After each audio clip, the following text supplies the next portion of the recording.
से एक आदर्श पत्नी चुनने के लिए जो गुण बताए, वह यह दर्शाते हैं कि हमारे समाज में परंपराएं कितनी महत्वपूर्ण होती है। इन गुणों में न केवल भव्यता वरन एक मजबूत पारिवारिक मूल्यों का संकेत भी होता है। सोचिए, कैसे एक युवा को अपनी भावी संगिनी के बारे में विचार करते हुए उन सांस्कृतिक धागों का सामना करना पड़ता है जो परिवार और समाज ने उसे सौंपे हैं।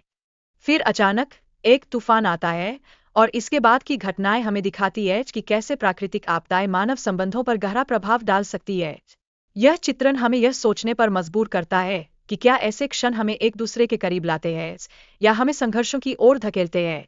एक तूफान जो केवल मौसम का एक बदलाव नहीं है, बल्कि यह मानवीय रिश्तों का भी परीक्षा लेता है। इस बीच तेमुजिन की मां की चेतावनी और इसके बाद आने वाले संघर्ष बहुत कुछ दर्शाते हैं।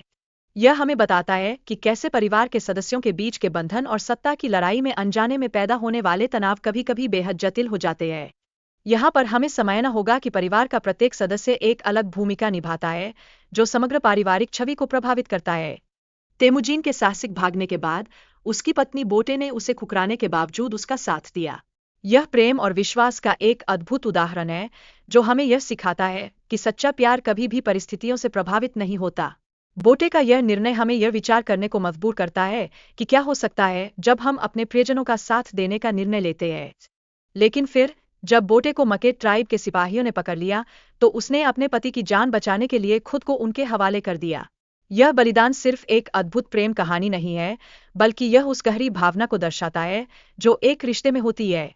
इस स्थिति में बोटे ने जो कदम उठाया, वह हमें यह सोचने पर मजबूर करता है कि प्रेम में कितनी गहराई होनी चाहिए। उसी समय तेमुजिन की पत्नी बोटे की गर्भावस्था के दौरान उसकी स्थिति ने तेमुजिन को कठिन निर्णय लेने पर मजबूर किया। उसने अपने परिवार को अपनाने का निर्णय लिया, जो यह दर्शाता है कि कैसे परिवार पहले आता है।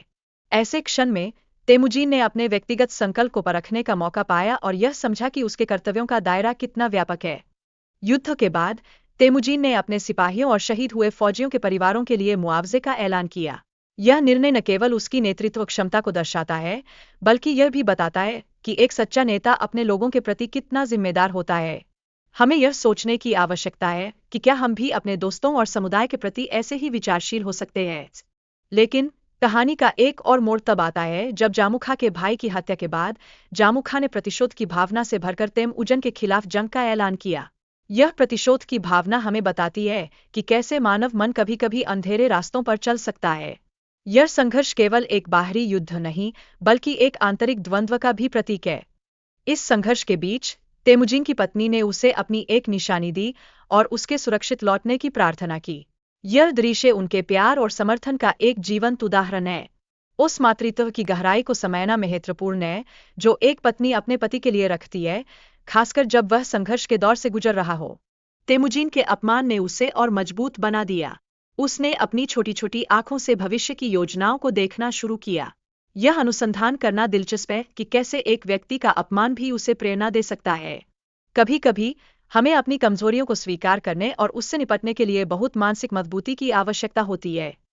इसी दौरान उसकी पत्नी बोटे ने तेमुजिन को रिहा करने के लिए जिन कठिनाइयों का सामना किया, वह उनके गहरे रिश्ते का प्रतीक है। यह हमें यह बताता है कि कभी कभी रिश्तों में कठिनाइयों का सामना करना ही प्रेम की असली परीक्षा होती है। यह हमें सिखाता है कि अगर हम किसी को सही मायने में चाहते हैं, तो उसके लिए संघर्ष करना भी जरूरी होता है। अंत में तेमुजिन की जीत ने उसे मंगोल साम्राज्य का बादशाह बना दिया। यहाँ उसने सभी गुलामों को अपनी सेना में शामिल किया।